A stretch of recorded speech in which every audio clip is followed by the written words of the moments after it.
Learning to fly paramotor does not always happen in a nice, clean, linear fashion. You don't just start as a novice, receive some training, do some lessons, some practice, and just get better and better.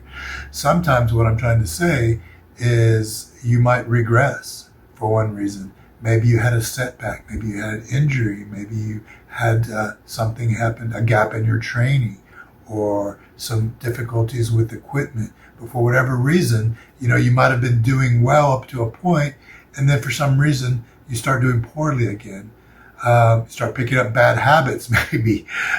This is kind of what I'm dealing with right now. You've got to suck at something long enough to become great at it. And I really want to become great at this, and I feel like it's just right up my alley, and I can do this, but I've got to put in more time sucking. So here it goes. I just want to learn how to fly paramotor like this guy, like a boss. Can just take off from anywhere. All right, so what does it take? You got to get up early and go out to the airfield. All right, are you psyched? You ready to fly? You ready to get in the air? Yeah. Well, you might think that somebody that has got close to 50 flights under their belt and can kite, well, like you're seeing there, at least halfway decent. Look at that, I got a collapse, and still, I saved it. Spread that wing out.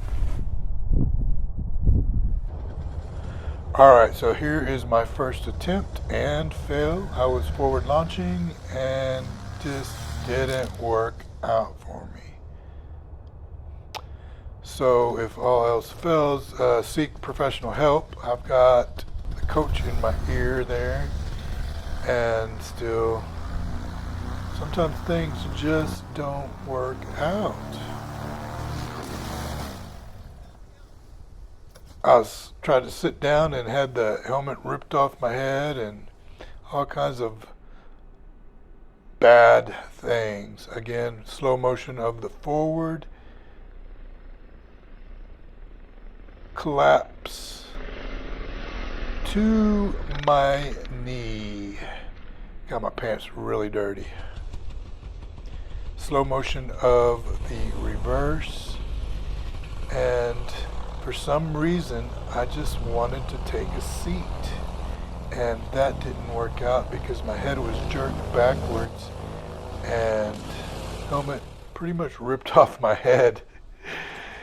The instructor said, yeah, I don't have a tourniquet for that. Tourniquet for what? Cutting your head off? Well, luckily I was uninjured. So what do you do with this kind of setback? Learn to kite better. So that's what I did. Put the gear away, put the motor away, and just did some kiting.